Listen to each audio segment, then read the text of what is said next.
আসসালামু আলাইকুম। আজকে ফুলকপির মজাদার একটি পাকোড়া দেখাবো। সন্ধ্যার চায়ের সঙ্গে একদম জমে যাবে। শীতের সিজনে এই পাকোড়া তো আমার খেতেই হয়। আপনারা কে কে খেয়েছেন কমেন্ট করে জানাবেন। প্রথমে আমি কিছু ফুলকপি নিয়েছি এভাবে কেটে, এবার ধুয়ে পরিষ্কার করে নিব। আপনারা চাইলে টুকরোগুলো বড় ছোট করে নিতে পারেন।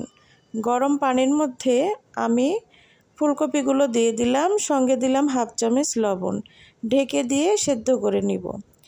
এবার আমি 1 কাপ বেসন দিয়েছি, হাফ কাপের একটু কম আটা দিয়েছি, চালের আটা।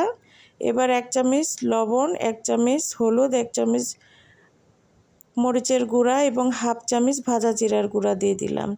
দিয়ে এবার ধীরে ধীরে পানি দিয়ে একটা সুন্দর ব্যাটার তৈরি করে নিব।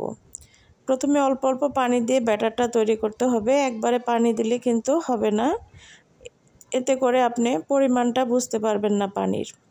এই যে আবার পানি দিয়ে দিলাম, দিয়ে এবার নেড়ে চেড়ে একটা সুন্দর ব্যাটার তৈরি করে নিব। ঘনও না পাতলাও না, এই যে এরকম। এখন আমি ফুলকপিগুলো উঠিয়ে নিব, 80% সেদ্ধ হয়ে গিয়েছে। এবার আমি ফুলকপিগুলো ঠান্ডা করে ব্যাটারের মধ্যে চুবিয়ে নিব ভালোভাবে, নিয়ে তেলের মধ্যে ফ্রাই করতে নিয়ে আসব। এই যে কড়াইয়ে তেল দিয়েছি, এবার আমি ফুলকপিগুলো পাকোড়াগুলো একদম ভেজে নিব মিডিয়াম আঁচে। যখন এক পাশ হয়ে যাবে তখন উল্টে দিতে হবে। এখন জাস্ট ভেজে নিলেই রেডি আমার ফুলকপির পাকোড়া।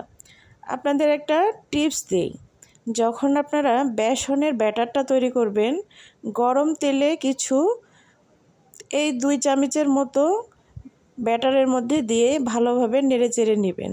এতে করে পাকোড়াগুলো অনেক সময় ধরে মুচমুচে থাকবে।